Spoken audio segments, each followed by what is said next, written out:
Assalamualaikum, salam sejahtera. Saya Zulfikri Yusof. Ini adalah Agenda Awani. Agenda Awani mengambil keluar perdebatan dan juga perbahasan di Dewan Rakyat pada hari ini. Namun, apa yang dibincangkan Dewan Rakyat itu menuntut perhatian secara keseluruhan dan juga penyelesaian tuntas, khususnya apabila kita bercerita mengenai masalah pengambilan pekerja asing. Minggu lepas kita dikejutkan apabila Indonesia mengatakan bahawa mereka menggantung semula MOU kerana menggantung semula kemasukan pekerja asing daripada Indonesia kerana adanya pelanggaran MOU antara Malaysia dan juga Indonesia. Ini berkaitan dengan sistem uh, Made Online MSO. Tapi Datuk Seri Saravanan, Menteri Sumber Manusia mengatakan di Parlimen pagi tadi bahawa Kementerian menafikan Malaysia melanggar syarat-syarat dalam memorandum persefahaman yang ditandatangani bersama Indonesia bagi pengambilan dan pelindungan perkhidmat domestik Indonesia, di mana katanya tiada sebarang persetujuan dibuat oleh Malaysia untuk memasukkan sistem sedia ada termasuk sistem MSO ini. Namun begitu, semalam juga berlangsungnya sidang media antara Menteri Dalam Negeri dan juga Menteri Sumber Manusia itu, di mana mesyuarat jawatan kuasa bersama kedua-dua kementerian bersetuju bahawa satu perbincangan segera akan diadakan bersama dengan Duta Besar Republik Indonesia ke Malaysia, Hermono, bagi menyelesaikan masalah-masalah yang berkaitan. Itu masalah satu perkara. Tetapi isu pengambilan pekerja asing ini bukan sahaja melibatkan negara Indonesia, tapi beberapa negara lain. Kerana apa yang lebih penting ialah pekerjaan ataupun sumber manusia dalam sektor-sektor yang penting seperti sektor pembinaan dan juga peladangan. Kerana ekonomi baru dibuka, ianya baru mau rancak, bagaimana kalau tak ada pekerja, ianya bagaimana kerja nak berjalan. Jadi saya bersama dengan Raja Ahmad Iskandar Faris, merupakan pengarah komunikasi REFSA, bersama dengan kita pada malam ini. Iskandar, terima kasih kerana sudi bersama dengan kita. Isu pengambilan pekerja asing, mungkin kita perlu fahami bahawa cara untuk menguruskannya perlu berbeza pada ketika ini. Ini satu polemik yang lama. Tapi sekarang ni, pasca COVID-19, pasca pandemik, ekonomi baru dibuka, masih lagi banyak tertangguh kerana tiada pekerja. Bagaimana kita mahu melihat satu tindakan yang lebih agresif di peringkat ataupun di bahagian Malaysia pada pandangan Iskandar? Terima kasih Zul. Tentunya seperti yang Zul kata sebentar tadi, polemik ini tidaklah baru dan kita sudah melihat dari sejak di mana menjadi masalahnya pandemik ini, tercetusnya pandemik ini, kita telah menghadapi masalah dengan pengambilan tenaga kerja daripada negara-negara lain. Dan dari segi ini kita ada satu persoalan juga kepada pihak menteri, bagaimanakah mereka menjalankan ataupun what was the thinking behind the signing of the MOU? Adakah perkara-perkara yang penting dan teras dari segi MOU itu telah diselidiki sebelum ditandatangani.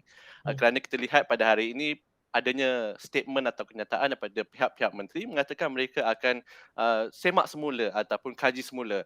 So bagi isu ini timbulnya persoalan, adakah isu-isu ini ataupun perkara-perkara ini telah diberikan perhatian sebelum MOU ini ditandatangani. Jadi saya rasa itu satu persoalan yang kita perlu utarakan kepada pihak kerajaan dan pihak kementerian khususnya supaya cadangan ataupun tindakan yang mereka ambil itu dilakukan secara transparan.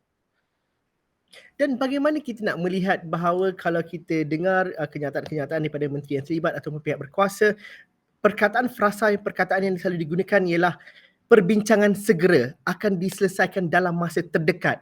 Tetapi tiada satu solution dan juga kenyataan yang komprehensif dan juga jelas. Kita bukan mengkritik, tetapi kita bekerja dalam jeda waktu dan juga timeline yang sangat mendesak pada ketika ini. Pada pandangan Iskandar, bagaimana sepatutnya cara ini diuruskan dengan lebih sistematik? Dan juga sidang parlimen sedang berlangsung sekarang, wajar ianya dijelaskan dengan sebaik mungkin di peringkat parlimen juga. Jadi bagi saya perkara-perkara seperti ini tidak boleh dilakukan secara ad hoc. Dan kalau kita lihat daripada penampakannya ataupun persepsinya, nampak macam kerajaan ini sedang menjalankan satu keputusan ataupun membuat keputusan dengan cara case by case basis ataupun tidak secara holistik. Jadi dari segi pengurusan sumber manusia, kita dapat lihat ia berkaitan dengan beberapa kementerian. Kementerian Sumber Manusia satunya, Kementerian Dalam Negeri, Kementerian Pertanian, Sumber Asas Tani dan banyak-banyak lagi. Ia tidak hanya terkongkong dalam satu kementerian. Jadi perlunya ada dialog ataupun perbincangan rentas kementerian yang perlu dilakukan sejak dulu lagi. Dan saya rasa kalau dari segi penubuhan kabinet baru ni ataupun kabinet Ismail Sabri, sepatutnya semasa penubuhan kabinet itu telah diadakan satu perbincangan rentas kementerian dan rentas portfolio supaya dapat mengatasi masalah-masalah ini bagi menyediakan negara untuk pasca pandemik ataupun fasa endemik. Hmm. Nampaknya dari sini ini tidak berlaku kerana kita dapat lihat sehingga hari ini sudah beberapa bulan nak masuk setahun kabinet Ismail Sabri, tapi tiada lagi plan kukuh bagaimana untuk mengatasi masalah ini. Mungkin kita dapat perhalusi satu perkara dahulu, event by event juga dalam satu perkara yang sama. Apabila kerajaan Indonesia menghentikan pekerja domestik dan juga menghantar pekerja ke Malaysia, mungkin kita dapat fahami bagaimana impaknya kepada sumber tenaga di Malaysia, khususnya pekerja domestik, pekerja-pekerja pembantu rumah dan sebagainya. Mungkin kita dapat fahami cara tindak balas ataupun apa yang dinyatakan oleh kerajaan Indonesia dalam hal ini, dan juga bagaimana kita memahami isu ini perlukan penyelesaian secara keseluruhan dan tidak perlu dilihat kepada silo satu persatu saja.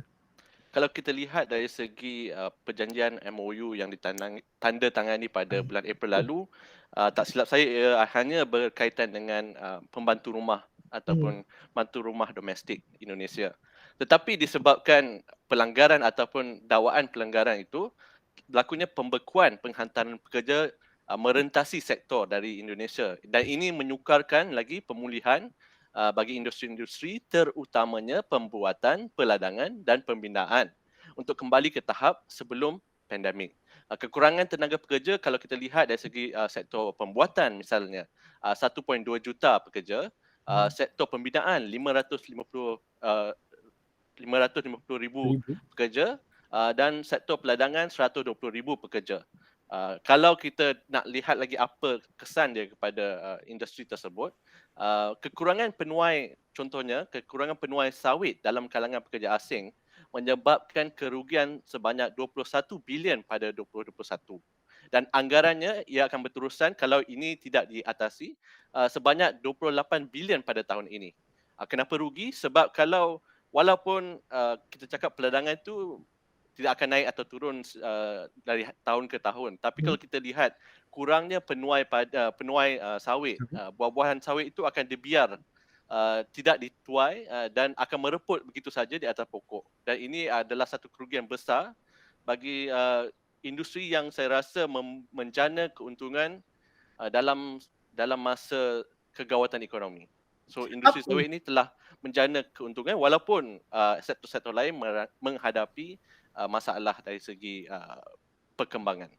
Apa kesan langsung kepada rakyat contohnya? Ya, kita cerita pasal kos sara hidup, kita cerita pasal tak ada minyak, tak ada barang-barang ini contohnya.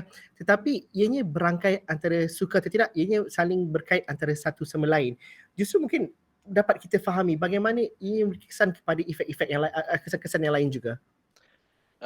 Jadi dari segi masalah tenaga kerja, sektor yang selalunya kurang kecenderungan ataupun potensi untuk automasi akan menghadapi impak yang lebih besar ataupun terjejasnya operasi bagi sektor itu dengan lebih drastik. Dan dari segi ini akan memberi impak kepada supply produk-produk, dan ini akan langsung berhubung kait dengan harga-harga barang-barang yang kita sebagai pelanggan harus menghadapi. Dan ini saya rasa adalah salah satu punca mengapa berlakunya peningkatan harga, walaupun ada teori mengatakan demand itu ada juga dari sektor permintaan itu ada juga hubung kaitnya, tapi khusus bagi kali ini peningkatan harga adalah mostly supply side, dan kalau kita tidak mengatasi dari segi the supply chain, bagaimana kita dapat mengatasi masalah pekerja itu, saya rasa kita akan mengharungi atau menghadapi masalah kenaikan harga barang ini dengan lebih lama. Kalau kita tak dapat mengatasi bagaimana kita nak merumuskan satu penyelesaian untuk menambah ataupun menyempurnakan sektor-sektor ini dengan tenaga kerja yang cukup, kita akan menghadapi situasi di mana kenaikan harga barang itu akan berlangsung dengan lebih lama. Tapi apabila kita bercerita mengenai kalau kami ambil contoh antara Malaysia dan juga Indonesia, isu pelanggaran MOU contohnya, ianya perlu diselesaikan dengan penuh berhati-hati. Pepatah Melayu ada mengatakan bahawa menarik rambut dalam tepung, rambut tidak putus, tepung tidak berselerak. Begitu juga dengan hal ini, kerana akhirnya ini adalah dua negara serumpun yang akan ada banyak implikasinya sekiranya tidak diuruskan dengan penuh harmoni. Tetapi dalam masa yang sama, hak-hak pekerja, cara kedua-dua negara berubah dan juga menguruskan isu pekerja asing ini juga perlu dilihat secara konteks yang lebih luas. Bagaimana pada pandangan Iskandar, cara yang paling baik untuk diharmonikan dan juga dilakukan pada ketika ini dan untuk memastikan kedua-dua negara bergerak dan juga bekerja dalam satu aras dan juga kelajuan atau pace yang sama? Sebagai negara yang rely ataupun bergantung kepada tenaga kerja daripada luar, kita perlu menginsafi bahawa negara sumber macam Indonesia ataupun negara-negara lain seperti Bangladesh, Vietnam, Sri Lanka tidak lagi bergantung kepada Malaysia sebagai destinasi bekerja. Tidak bergantung sahaja kepada Malaysia sebagai destinasi bekerja.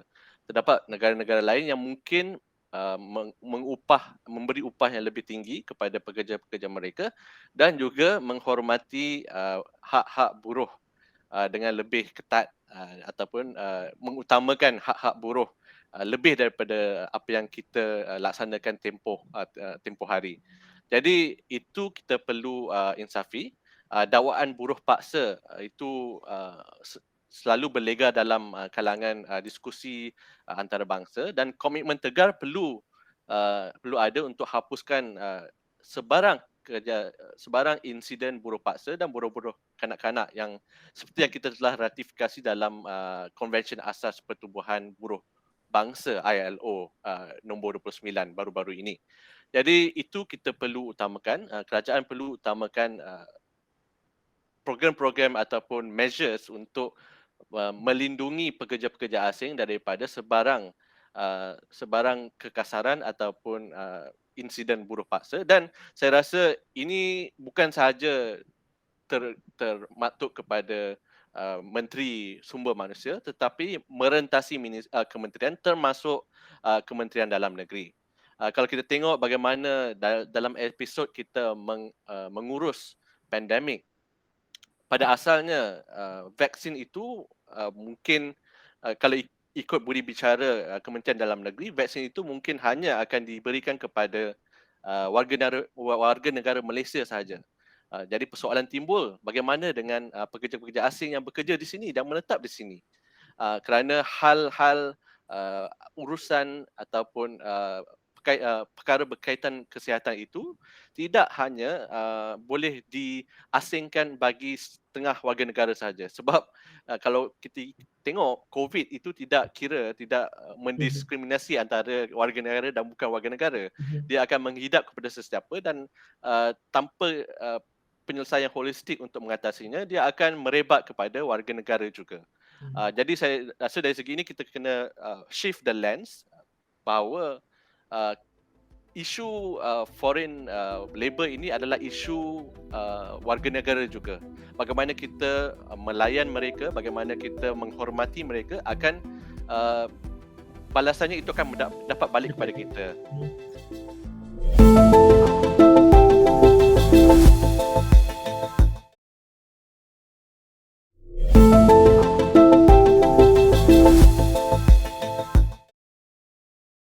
Iskandar, bagaimana kita fahami? Tadi kita bercerita bahawa Malaysia bukanlah pilihan utama untuk negara-negara seperti Indonesia, Bangladesh ataupun seperti Vietnam untuk dihantar pekerja mereka, kerana ini adalah negara-negara yang ekonominya sedang membangun dan juga berkembang sangat pesat.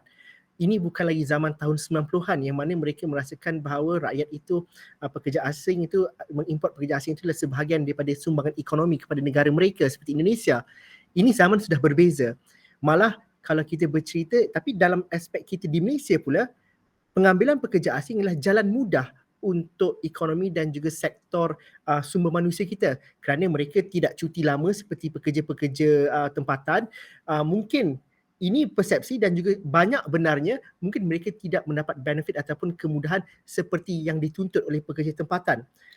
Tetapi zaman sudah berubah, negara-negara itu juga sudah berubah. Kita perlu berubah seiring dengan perkara yang sama, kerana kalau tidak kita dalam masa 5 tahun akan ketinggalan dan juga bertakung dengan masalah yang sama. Bagaimana perubahan-perubahan ini kita sedari dalam pembuatan polisi kita?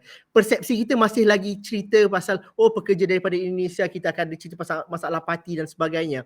Tetapi kalau dari segi undang-undang buruh dan sebagainya, mereka ada satu cara yang lebih progresif dan juga lebih ketat beberapa tahun kebelakangan ini. Begitu juga dengan negara lain, kerana ekonomi mereka sudah berubah. Pada pandangan Iskandar, bagaimana ini disedari oleh pembuat polisi dan juga rakyat, persepsinya akhirnya itu? Kita sebagai majikan dan rakyat, kita perlu mula sedar bahawa hak-hak buruh atau pekerja itu tidak boleh diasing-asingkan lagi.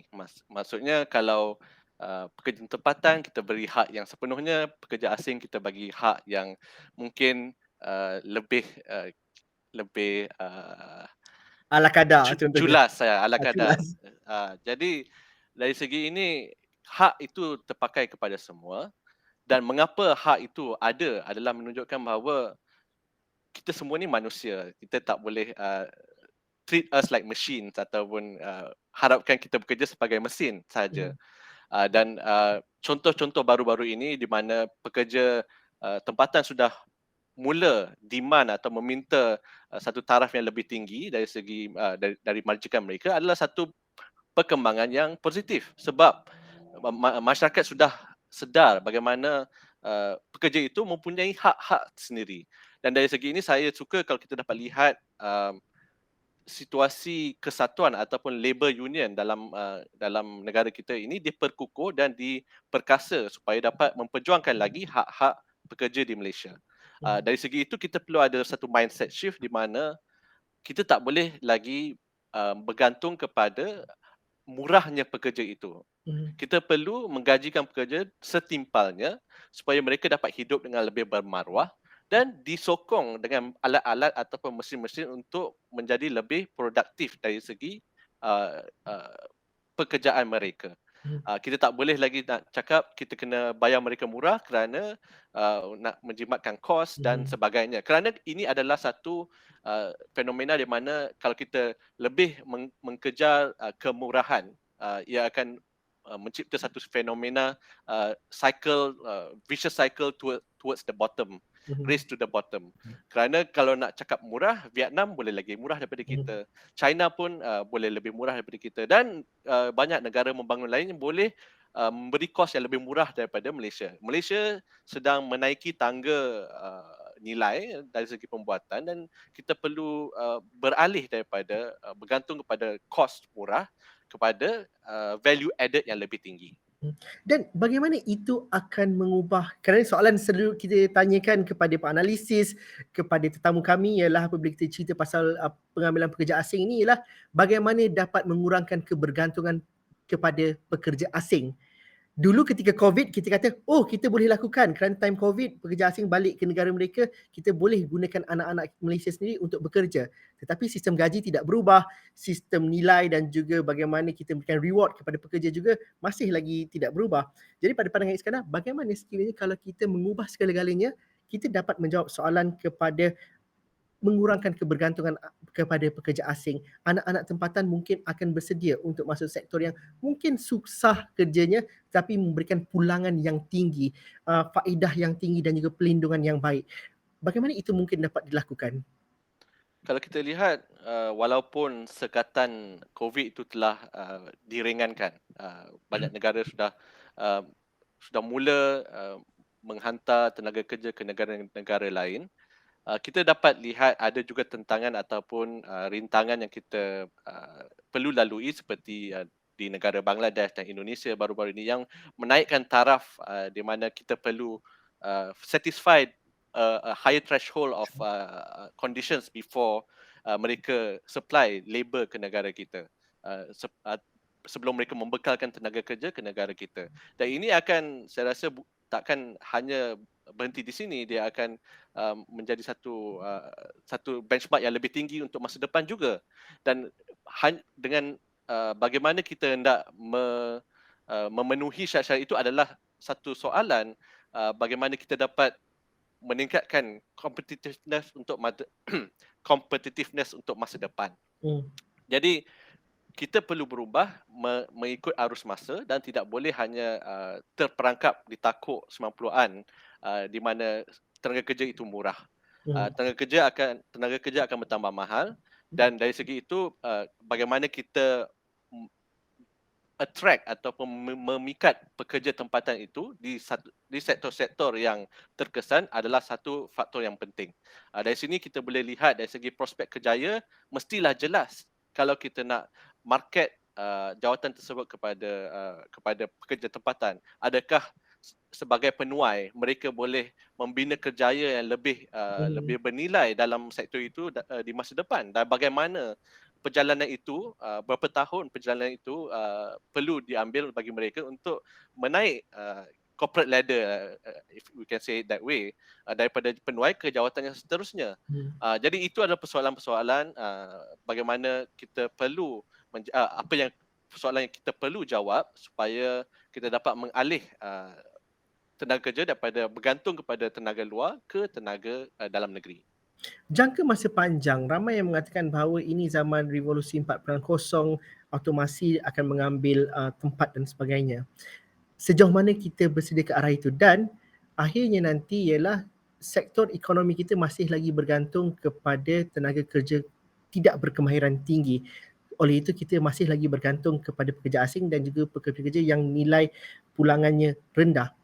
Tetapi dalam jangka masa panjang, bagaimana kita melihat bahawa ini adalah jalan yang panjang dan ianya bukan sekadar menukarkan seorang pekerja dengan mesin sahaja. Pada pandangan Iskandar, bagaimana kita dapatkan perspektif dan juga naratif yang betul mengenai perkara itu? Dari segi automasi, tentunya kita perlu bergerak ke arah yang sedemikian. Tetapi kalau kita cakap pasal automasi, setengah industri atau sektor itu lebih mudah untuk diautomasi berbanding yang lain. Kita ambil contoh pembuatan. Disebabkan standardization ataupun ruang pembuatan itu adalah fix atau tetap dan tidak berubah-ubah, maka kita lebih senang bagi sektor pembuatan atau manufacturing untuk melalui proses automation ataupun IR 4.0. Bagi sektor peladangan pula, kerana faktor geografi yang berbeza, faktor cuaca yang berbeza, faktor tanah ataupun geologi yang berbeza, membuatkan proses automasi itu lebih mencabar. Tetapi tidaklah mustahil. Kerana kalau kita lihat di ladang-ladang kita juga sudah ada mechanization ataupun mekanisasi menggunakan traktor, menggunakan jengkaut dan sebagainya bagi memudahkan proses penuaian, proses pemprosesan itu sendiri. Dan saya rasa dari segi itu perlu adanya insentif-insentif yang berpatutan untuk bagi pekerja ataupun pemain-pemain industri ini beralih ke fasa seterusnya ataupun menggunakan lebih mekanisasi dalam proses mereka sendiri. Tetapi dari segi pekerjaan pula perlu adanya, saya rasa, transformasi sumber manusia, bagaimana kita mempackage pekerjaan-pekerjaan ini supaya lebih menarik kepada pekerja tempatan. Kerana tentunya situasi yang dialami pekerja-pekerja ini yang kena duduk dalam ladang dan terpisah daripada masyarakat luar adalah lebih mencabar daripada kerja dalam ofis. Tetapi dengan packaging yang lebih menarik ataupun tangga gaji yang lebih menarik, dan bagaimana kita restructure the whole profession itself, professionalizing the trade work ataupun menjadikan trade work sebagai lebih profesional, itu sendiri adalah satu usaha yang saya rasa boleh mendekatkan pekerja tempatan kepada profession tersebut. Dan saya rasa paling utama adalah unionization ataupun kesatuan itu supaya hak-hak pekerja ataupun buruh ini sentiasa terpelihara.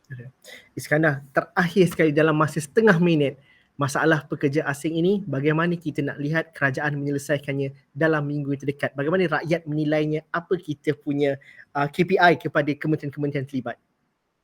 Rasanya KPI yang sepatutnya dalam minggu ini adalah untuk membuat satu keputusan yang selaras merentasi kementerian dan bukan lagi keputusan ad hoc di mana dalam 2-3 minggu lagi akan diubah ataupun U-turn. Itu yang kita harapkan, itu juga kita tunggukan. Terima kasih Raja Ahmad Iskandar Faris, Pengarah Komunikasi DEFSA kerana sudi bersama kami cerita mengenai pengambilan pekerja asing dan juga isu-isu yang berkaitan antara semuanya. Terima kasih kerana bersama kami dalam agenda Awani malam ini. Ada cadangan, ada soalan ataupun perbahasan, teruskan bersama kami di platform digital kami. Assalamualaikum dan salam sejahtera. Jumpa lagi.